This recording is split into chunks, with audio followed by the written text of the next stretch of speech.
बच्चों स्वागत है आपका आज की इस वीडियो में। आप देख रहे हैं आपका अपना YouTube चैनल स्टडी ऑन। सो बच्चों आज की इस वीडियो में हम आपको बीए प्रथम वर्ष छिंदवाड़ा विश्वविद्यालय के बीए प्रथम वर्ष अर्थशास्त्र के द्वितीय पेपर का संपूर्ण सॉल्यूशन इस वीडियो में प्रोवाइड करने वाले हैं। साथ ही स्टूडेंट्स हम आपको इस वीडियो में बताएंगे कि आप इसका PDF सॉल्यूशन कैसे डाउनलोड कर सकते हैं। तो बने रहे वीडियो में एंड तक। आपको बता दें कि आपके सभी पेपर के सॉल्यूशन हमारे चैनल पर अपलोड किए जा चुके हैं, तो आप उन्हें इस वीडियो को देखने के बाद चेकआउट कर सकते हैं। नीचे कॉमेंट बॉक्स में पिंड कॉमेंट बॉक्स पर क्लिक करके आप जो है पूरे आपके सॉल्यूशन देख सकते हैं।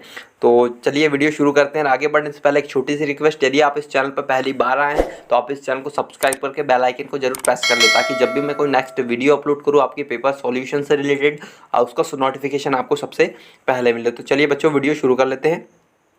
तो देखिए आपका बीए प्रथम वर्ष अर्थशास्त्र का द्वितीय पेपर आपका ये है। तो देखिए देख लेते हैं पूरा। तो देखिए आपको पहले हम क्वेश्चन देख लेते हैं, उसके बाद हम आंसर देखेंगे। भारतीय अर्थव्यवस्था की मूल्य विशेषताओं की विवेचना करने को आपको पहले में कहा गया। सेकंड में आपको भारत में जो वन संपदा की प्रमुख समस्याएं कौन सी है उसकी समाधान के सुझाव आपको देना था। दूसरा क्वेश्चन है स्टूडेंट्स आपका, देखिए भारत में निम्न कृषि उत्पादकता के क्या कारण है, कृषि उत्पादकता बढ़ाने के सुझाव दीजिए। जी हाँ, उसके बाद में आपको हरित क्रांति के मुख्य तत्व बताने को कहा गया है। इसके आगे स्टूडेंट्स आपको देखिए क्वेश्चन नंबर 3 में आपको पूछा गया भारत की नई औद्योगिक नीति जो 1991 के तहत है उसके उद्देश्य आपके क्या थे, और इसके अंत में आपको लघु एवं कुटीर उद्योग की समस्याओं का वर्णन करना है। इसके आगे स्टूडेंट्स आपको देखिए चौथे का लिखना क्वेश्चन नंबर 4। तो क्वेश्चन नंबर 4 में आपको भारत की विदेशी व्यापार नीति जो प्रतिकूल क्यों है, और आपको चौथे का जो अथवा भुगतान असंतुलन को दूर करने के उपाय आपको पूछे गए हैं। इसके बाद स्टूडेंट्स आपको देखिए 5वां, तो भारत में आर्थिक नियोजन की सफलताओं और विफलताओं को समझाइए आपको कहा गया है। इसके अंत में आपको गरीबी की समस्या पर आपको लेख या फिर एक निबंध लिखने को कहा गया है। तो देखिए पूरे आपके इस तरीके से 5 क्वेश्चन पूछे गए हैं। तो चलिए इनके पूरे आंसर अब हम देख लेते हैं। तो क्वेश्चन नंबर 1 का आंसर देखिए भारत की अर्थव्यवस्था की प्रमुख विशेषताएं आपको पूछी गई थी स्टूडेंट्स। तो देखिए हमने आपको यहाँ प्रोवाइड करवाई। चलिए पूरा आंसर हम देख लेते हैं। आपको भारत की अर्थव्यवस्था की प्रमुख विशेषताएं हेडिंग डाल लेनी है और आपको देखिए नीचे लिखना है। आपको देखिए कुछ इस तरीके से फर्स्ट लिखना है आपको कृषि पर निर्भरता। आगे लिखना है भारत की लगभग 70% जनसंख्या कृषि पर आधारित है। कृषि का कुल राष्ट्रीय आय में 30% योगदान है। विकसित देशों में राष्ट्रीय आय में योगदान 2 से 4% है। वर्षा कृषि के लिए जल का प्रमुख स्रोत है। अधिकांश क्षेत्रों में पुरानी तकनीक से कृषि की जाती है। इस तरीके से स्टूडेंट्स आपको लिखना है। दूसरा पॉइंट आपको डालना है, देखिए तकनीकी पिछड़ापन। इसमें लिखना है आपको भारतीय अर्थव्यवस्था में प्राय सभी उद्योगों में उत्पादन की पुरानी तकनीक का प्रयोग किया जाता है। अनुसंधान और विकास की दर भी कम व्यय किया जाता है। आगे लिखना है स्टूडेंट्स आपको देखिए उन्नत तकनीक का प्रयोग केवल कुछ उद्योगों में किया जाता है। इस तरीके से आपको लिखना है। तीसरे में आपको लिखना है तीसरा पॉइंट डाल के आपको अपर्याप्त बुनियादी सुविधाएं। जी हाँ, तीसरी विशेषताएं आपकी ये हो जाएगी। इसमें लिखना है अधोसंरचनात्मक सुविधाओं में ऊर्जा परिवहन का संचार आदि सुविधाओं को शामिल किया जाता है जो औद्योगिक विकास के लिए आवश्यक है। आगे लिखना आपको देखिए ये सुविधाएं कृषि एवं सेवा क्षेत्रों के विकास के लिए प्रभावित करती है। भारत में ये सुविधाएं कम हैं। इस तरीके से आपको लिखना है। चौथा आपको लिखना है स्टूडेंट देखिए आपका निम्न आय का स्तर। निम्न आय का स्तर आपको चौथी जो है इसकी विशेषताएं लिख लेनी है स्टूडेंट। देखिए तो भारत में प्रति व्यक्ति आय कम है। आय का यह स्तर उपभोग व रहन सहन के नियम स्तर को दर्शाता है। भारत में उत्पादन की वृद्धि के साथ साथ जनसंख्या में तीव्र वृद्धि हुई है। इसके अतिरिक्त प्रत्येक भारतीय औसत वार्षिक आय कम है। आगे लिखना है आपको देखिए इसी में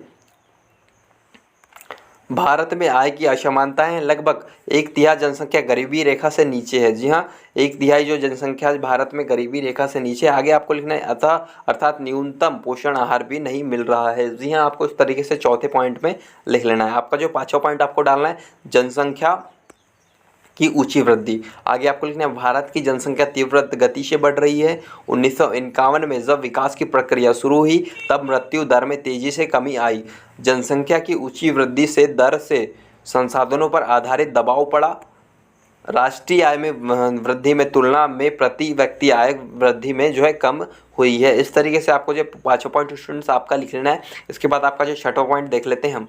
तो देखिए 6वां पॉइंट में आपको पूंजी की कमी भारत में आपको लिखना है। आगे लिखना है देखिए आपको 6वां पॉइंट भारत में आय स्तर में कम होने से बचत में कमी होती है, जिससे पूंजी निर्माण की दर भी कम होती है। पूंजी की कमी से अन्य संसाधनों जैसे श्रम और प्राकृतिक संसाधनों का उपयोग पूर्ण रूप से नहीं हो पाता है। भारत में प्राकृतिक संसाधनों का भंडार है, लेकिन पूंजी के अभाव में इनका पूरा उपयोग नहीं हो पाता है। इस तरीके से स्टूडेंट्स आपको 6वां पॉइंट लिख लेना है। इसके बाद आपका 7वां पॉइंट देखिए ऊंची निरक्षरता दर। भारत में निरक्षर का प्रतिशत साक्षरता से की तुलना में कम है, महिलाओं में यह दर और अधिक है। इस तरीके से आपका 7वां पॉइंट हो जाएगा। 8वां पॉइंट आपको स्टूडेंट कुछ इस तरीके से लिखना है, जीवन व कार्य के प्रति रूढ़िवादी दृष्टिकोण। भारतीय समाज में बहुत सी जातियां व उपजातियां हैं जिनमें संघर्ष होता रहता है। आगे आपको लिखना है, धार्मिक और सामाजिक विश्वास पर परंपराएं एवं वैज्ञानिक दृष्टिकोण में विकास में बाधक होती है, इससे जनसंख्या में वृद्धि होती है। रूढ़िवादिता, धर्म आदि के कारण विकास में बाधा उत्पन्न होती है। इस तरीके से स्टूडेंट्स आपको ये पूरा 8वां लिख लेना है।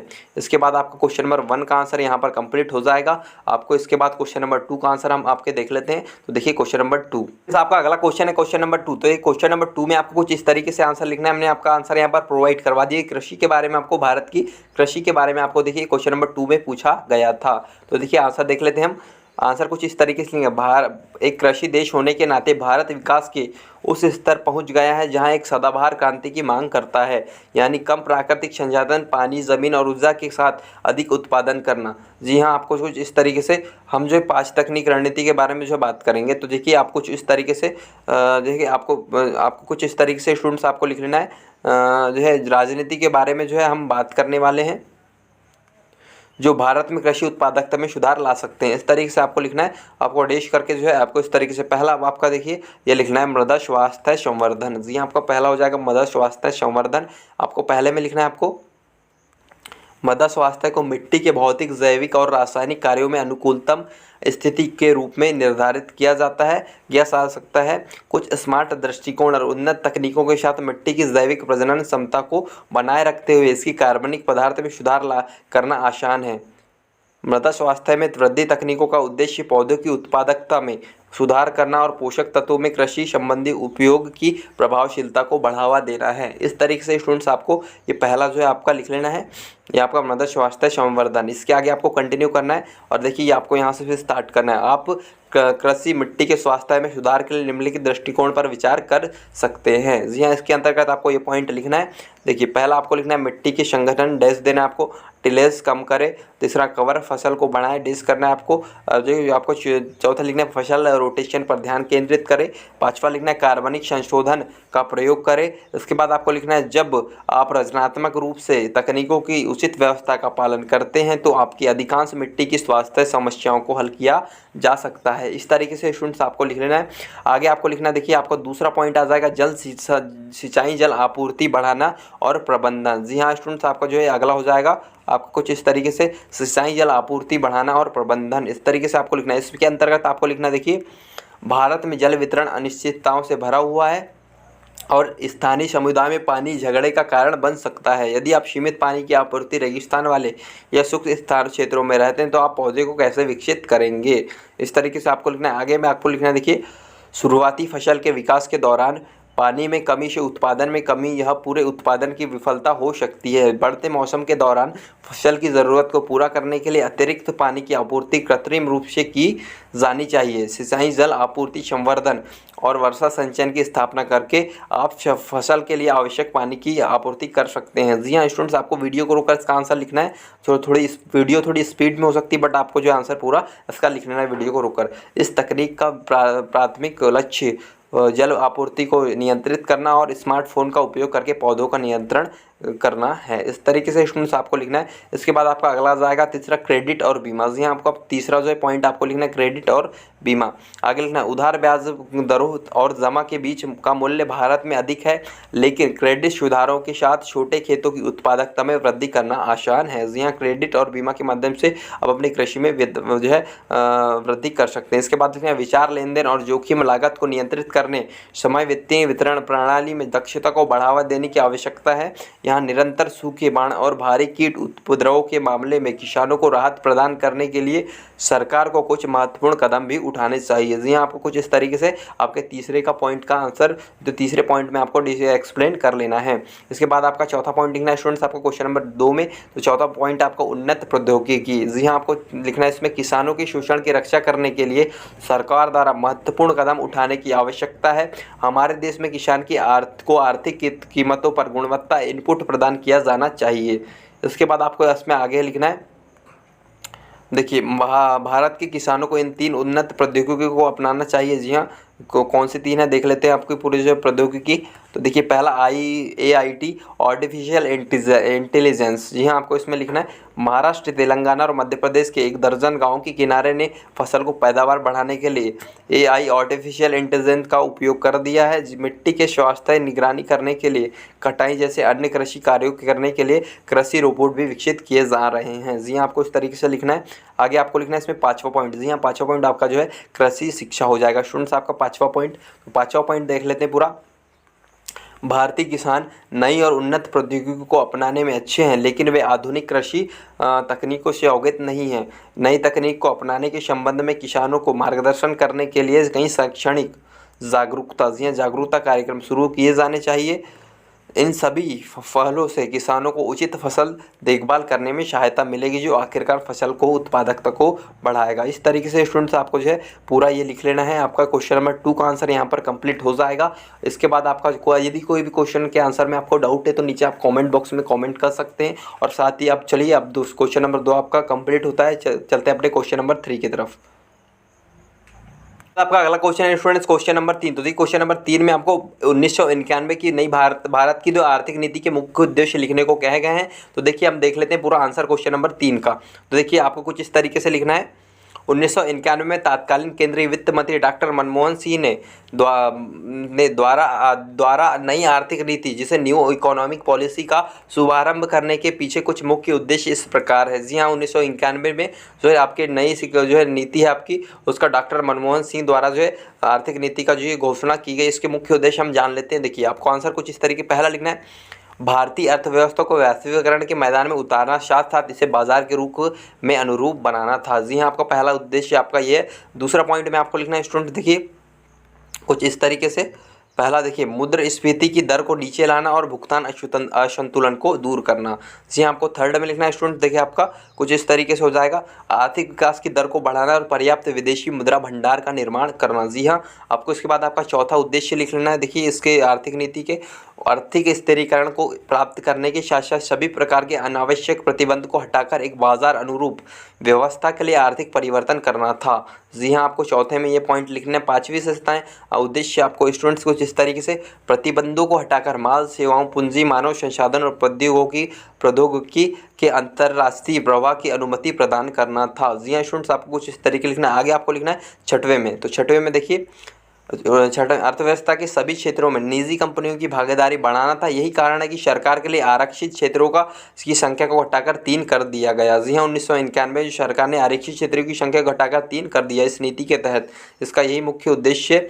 आगे देख लेते हैं 1991 के मध्य, आगे लिखना है आपको 1991 के मध्य शुरुआती में भारतीय ने सरकार, व्यापार, विदेशी निवेश, विनिमय दर, उद्योग, राजकोषीय व्यवस्था आदि को असरदार बनाने के लिए अपनी नीतियों में कुछ क्रांतिकारी परिवर्तन किए, ताकि अर्थव्यवस्था की धार को तेज किया जा सके। इस तरीके से स्टूडेंट्स आपको लिखना है। और इसका जो आगे आपको लिखना है, देखिए नई आर्थिक नीति का मुख्य उद्देश्य एक साधन के रूप में अर्थव्यवस्था की दिशा में आर्थिक स्पर्धी माहौल का निर्माण करने के साथ उत्पादकता और कार्यकुशलता में सुधार करना था। इस तरीके से आपको क्वेश्चन नंबर 3 का आंसर यहाँ तक पूरा लिख लेना है।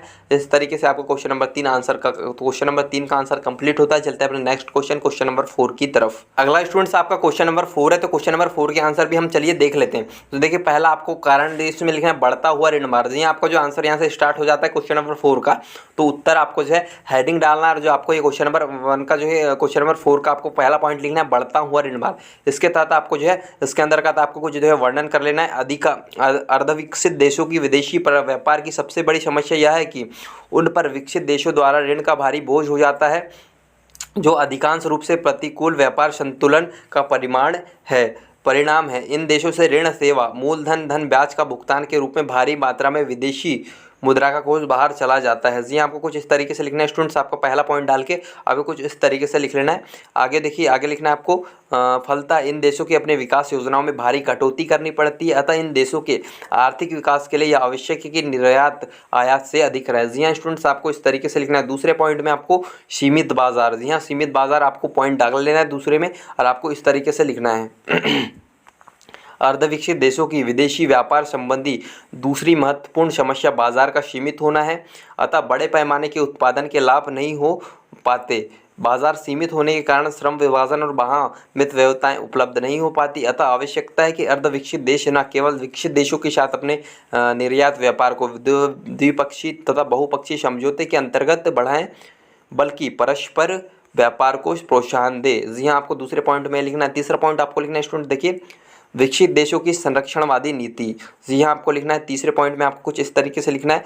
अर्ध विकसित देशों के विदेशी व्यापार में बहुत बड़ा धक्का इसलिए भी लगा है क्योंकि विकसित देशों ने विकासशील देशों के आयातों पर कई प्रकार के प्रतिबंध लगा दिए हैं। फलतः अर्ध विकसित देशों के निर्यात व्यापार कम हो गया है। इसके आगे स्टूडेंट्स आपको लिखना है, देखिए अमेरिका यूरोपीय साझा बाजार एक्टा देशों की संरक्षात्मक नीतियों के कारण अर्धविकसित देशों के लिए निर्यात का प्रवाह रुक गया है। इसके बाद UNCTAD के अध्यक्ष के अनुसार इस नीति के कारण विकासशील देशों के औसत $40 अरब की निर्यात व्यापार की हानि हो रही है। इस तरीके से आपको लिखना है। आगे स्टूडेंट्स आपको चौथा, देखिए चौथा कारण लिखना है इसका, निर्यात संबंधी समस्याएं।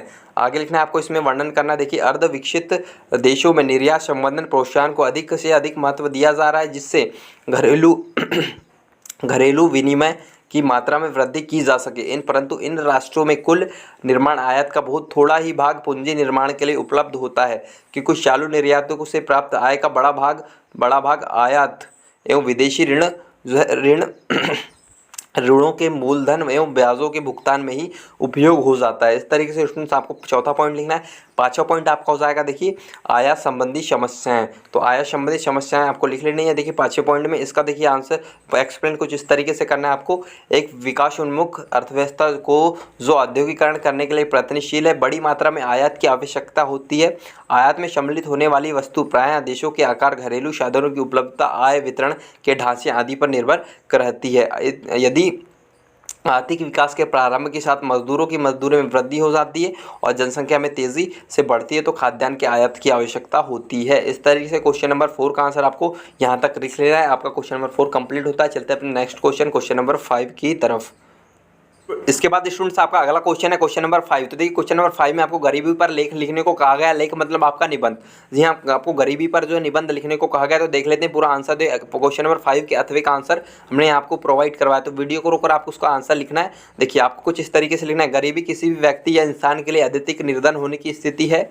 यह ऐसी स्थिति जब व्यक्ति को अपने जीवन में छत, जरूरी भोजन, कपड़ा, दवाई जैसी आदि जीवन की जरूरी को जारी रखने के लिए महत्वपूर्ण चीज़ें की कमी होने लगती है। जी आपको वीडियो को रोककर इसका पूरा आंसर लिखना है, थोड़ा फास्ट हो सकती है वीडियो। उसके बाद देखिए निर्धनता के कारण है कि अत्यधिक जनसंख्या, जानलेवा और संक्रामक बीमारियां, प्राकृतिक आपदा, कम कृषि पेशेवर पैदावार, बेरोजगारी, जातिवाद, अशिक्षा, लैंगिक असमानता, पर्यावरणीय समस्याएं।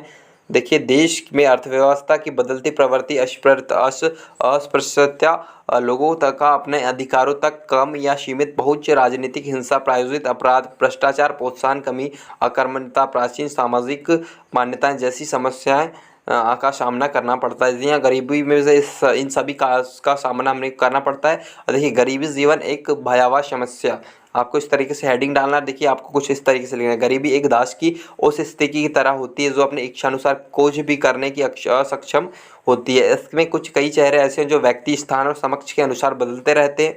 इसके बहुत तरीके से परिभाषित किया जा सकता है जो कि एक व्यक्ति अपने जीवन में जीता और महसूस करता है। निर्धनता एक परिस्थिति है जिसका कोई भी अनुभव नहीं करना चाहेगा। हालांकि प्रथा, स्वाभाविक, प्राकृतिक आपदा या उचित शिक्षा की कमी की वजह से इसे ढोना पड़ता है। इसके आगे आपको स्टूडेंट्स लिखना है। देखिए वैसे तो मजबूरी में इंसान इसे जीता है, लेकिन आमतौर पर इसे बचना चाहता है।